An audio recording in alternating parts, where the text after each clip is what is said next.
We have now arrived at the Eastern Dock, which together with the Western Dock was formed at the beginning of the 19th century when two great circular dikes with locks were built on either side of the open harbor front. Nous voilà arrivés dans l'Oosterdock, l'ancien port Est. L'Oosterdock et le Westerdock ont été créés au XIXe siècle.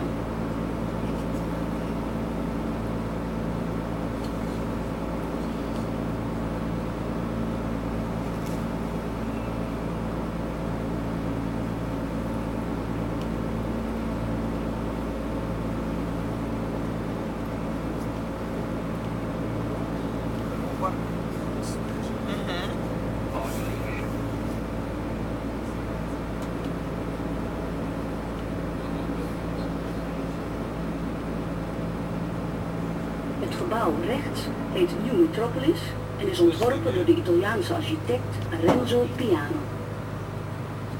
Das Gebäude rechts heißt New Metropolis und wurde vom italienischen Architekten Renzo Piano entworfen.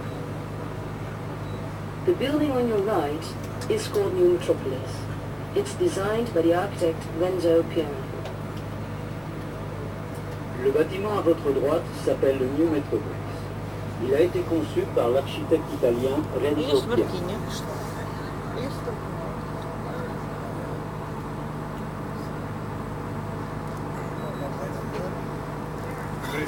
Da Hollanda.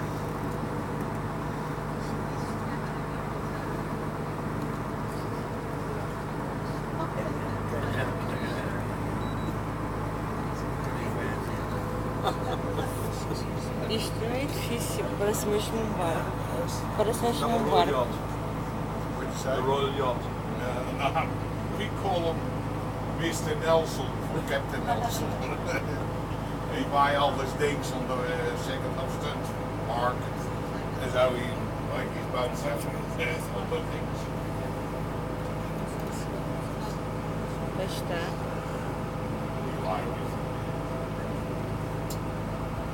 Het prachtige schip dat u dadelijk links ziet liggen is de Amsterdam, een replica van het gelijknamige 18e-eeuwse VOC-schip dat al tijdens haar eerste reis voor de zuidkust van Engeland verging.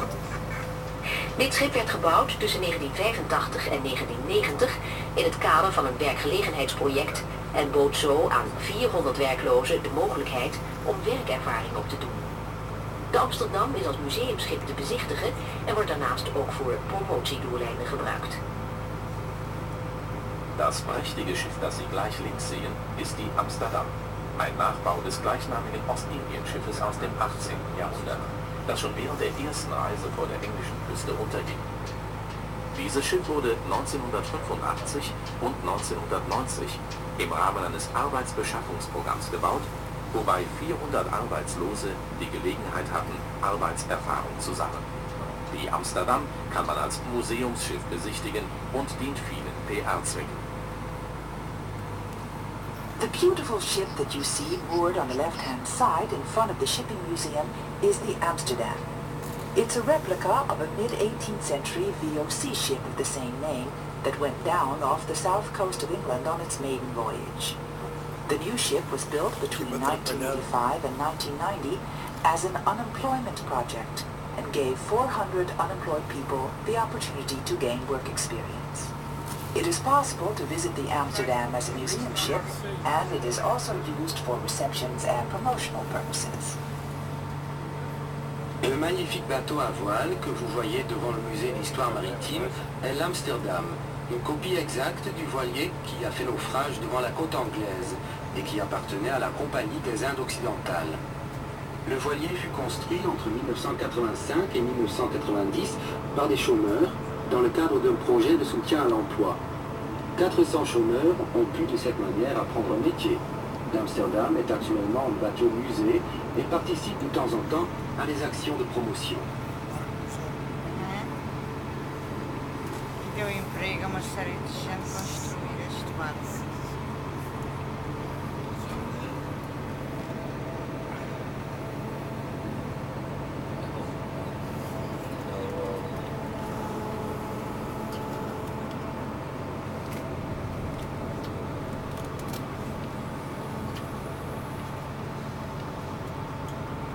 Over enige ogenblikken zullen we de oude stad binnengaan via een van de 16 voormalige zeesluizen. Sinds de zee ver van de stad is teruggedrongen, worden de sluizen vrijwel alleen nog gebruikt voor het zogenaamde spuien. Dit is het schoonspoelen van het grachtenwater. Dit spuien vindt zo'n 5 maal per week plaats. In wenigen Augenblicken fahren wir in die alte Innenstadt ein, und zwar durch eine der 16 ehemaligen Meeresschleusen. Diese Schleusen wurden im 17. Jahrhundert rund um die Stadt gebaut. Seitdem das Meer zurückgedrängt worden ist, benutzen wir die Schleusen eigentlich nur noch für das sogenannte Spuien, das heißt für das Spülen des Krachtwassers. Dieses Spuien geschieht etwa 5 Mal wöchentlich. In a few moments, we will go into the old city via one of the 16 former sea locks. These locks around the city date back to the 17th century. Since these days the sea is kept back much further from the city, the locks are normally only used when the canal water has to be cleansed. This flushing out process takes place some 5 times per week. Dans quelques instants, nous allons entrer dans la vieille ville, par une des 16 anciennes écluses de mer. Ces écluses furent construites au XVIIe siècle autour de la ville. Depuis que la mer a été refoulée loin de la ville, les écluses sont utilisées seulement pour purger, pour épurer les canaux, ce qu'on appelle chasse. La chasse se fait 5 fois par semaine. Aan beide zijden kunt u de houten sluisdeuren zien, die nog altijd met de hand worden bediend. Auf beiden Seiten sehen Sie die hölzernen Schleusentore, die noch immer mit der Hand bedient werden. On both sides you can see the wooden lock gates. They're still operated by hand. Des deux côtés, vous apercevrez les vannes en bois qui fonctionnent encore à la main. We varen nu in 1663 gegraven nieuwe herengrachten. Destijds was er voor dit gebied, dat ten oosten van de rivier de Amstel ligt, weinig of geen belangstelling. Vandaar dat het stadsbestuur besloot de terreinen ter beschikking te stellen van liefdadigheidsinstellingen. Later vestigden zich in deze omgeving ook veel Joodse immigranten. Wir fahren jetzt in die 1663 ausgehobene neue Herrengracht ein. Damals hatte man für dieses Gebiet östlich des Flusses der Amstel kaum Interesse. Die Stadtverwaltung stellte aus diesem Grund dieses Gelände den Wohltätigkeitseinrichtungen zur Verfügung. Später ließen sich in diesem Viertel auch viele jüdische Einwanderer nieder. We are now coming into the new Gentleman's Canal, which was dug out in 1663. At that time there was little or no interest in this area, which lies to the east of the Amstel River. So the city fathers designated the terrain for charitable institutions. Later on, many Jewish immigrants established themselves in the district. Maintenant, nous arrivons sur le Nieuwe-Herengracht, le nouveau canal des seigneurs, creusé en 1663. À l'époque, on ne s'intéressait pas beaucoup à cette partie de la ville. C'est pour cela que la municipalité d'alors décida de la mettre à la disposition d'institutions charitables. Plus tard s'y établirent beaucoup de riches immigrés juifs. Amsterdam was vanaf de 17e eeuw lange tijd het belangrijkste Joodse centrum in West-Europa.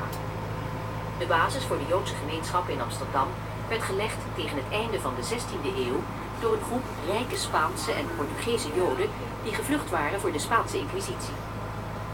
Deze zogenaamde Sephardische Joden vestigden zich vooral in dit gedeelte van de stad. Vanaf 1620 zochten ook de armere Joden uit Duitsland en Oost-Europa hun toevlucht in Amsterdam. Deze groep, de Ashkenazim, vestigde zich in de omgeving van het Waterloopplein. Van een echte Joodse buurt is nu geen sprake meer. Amsterdam war ab dem 17. Jahrhundert lange Zeit wichtigstes jüdisches Zentrum Westeuropas. Am Ende des 16. Jahrhunderts, geflohen vor der spanischen Inquisition, bildete eine Gruppe reicher spanischer und portugiesischer Juden die Amsterdamer jüdische Gemeinde. Diese sogenannten sephardischen Juden ließen sich vor allem in diesem Stadtteil nieder. Ab 1620 suchten auch arme deutsche und osteuropäische Juden Zuflucht in Amsterdam. Diese Gruppe, die Ashkenazi, ließ sich in der Nähe des Waterloopplein nieder. Von einer jüdischen Siedlung kann hier nach dem Zweiten Weltkrieg keine Rede mehr sein. From the 17th century, Amsterdam was, for a long time, the most important Jewish center in Western Europe. The basis of the Jewish community was founded near the end of the 16th century, when a group of rich Spanish and Portuguese Jews came here after fleeing the Spanish Inquisition. These so-called Sephardic Jews established themselves particularly in this part of the city. After 1620, the poorer Jews from Germany and Eastern Europe sought refuge in Amsterdam. This group, the Ashkenazim, settled around the Waterloo Plain neighborhood. The Holocaust during the Second World War decimated the Jewish community, and we cannot really speak of a Jewish quarter anymore. Amsterdam était depuis le XVIIe siècle le centre juif le plus important d'Europe occidentale. La base de la communauté juive fut établie au XVIIe siècle par un groupe de juifs riches d'origine portugaise et espagnole qui fuyaient l'Inquisition. Ces juifs séfardim s'établirent surtout dans ce quartier.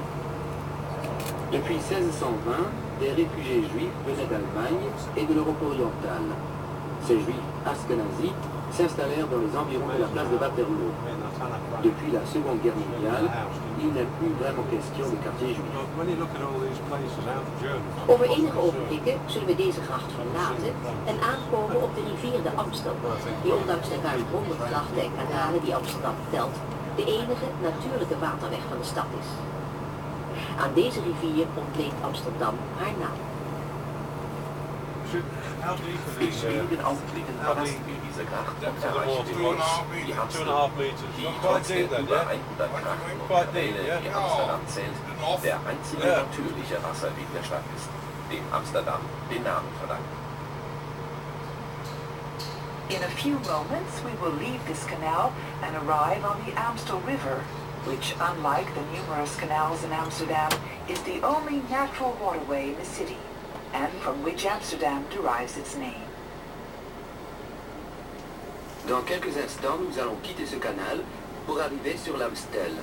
Contrairement aux centaines de canaux, l'Amstel est le seul cours d'eau naturel de la ville. C'est à cette rivière qu'Amsterdam doit son nom.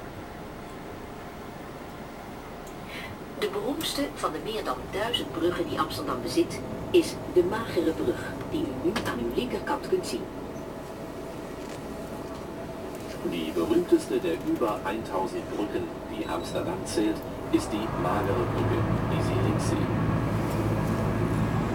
The most famous bridge of the more than 1000 bridges in Amsterdam is the Skinny Bridge that you can now see on the left-hand side. Le pont le plus célèbre des 1000 ponts d'Amsterdam est certainement le Magere Brug, le pont maigre, à votre gauche. De beroemdste van de meer dan 1000 bruggen die Amsterdam bezit, is de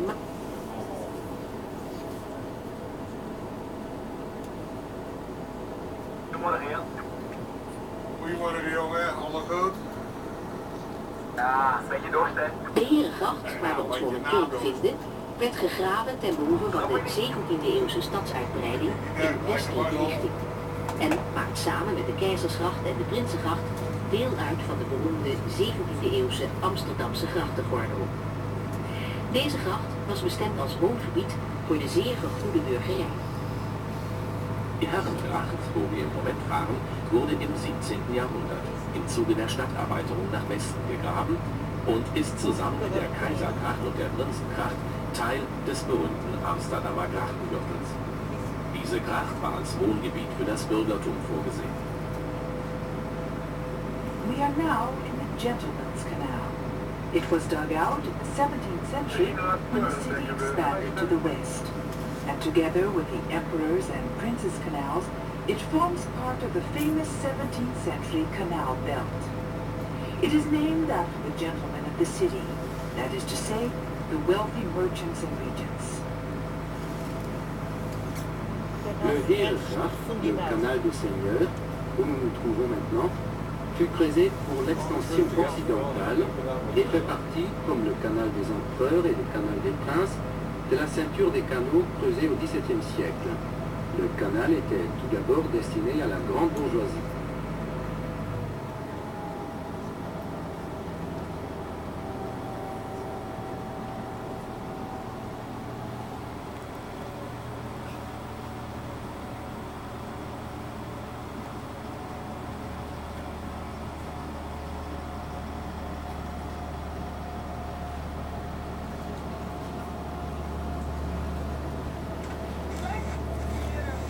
Over enige ogenblikken zult u na de brug aan de linkerkant een uniek uitzicht hebben op 7 boogbruggen die achter elkaar over de Reguliersgracht liggen.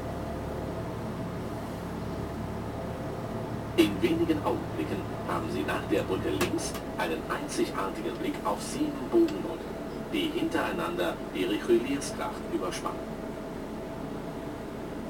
In a few moments after the bridge on the left-hand side, you will have a unique view of 7 arched bridges, lying one behind the other over the Reguliers Canal. Dans quelques instants, vous aurez, après le pont à votre gauche, une très belle vue sur les 7 ponts à arches en enfilade du Reguliersgracht.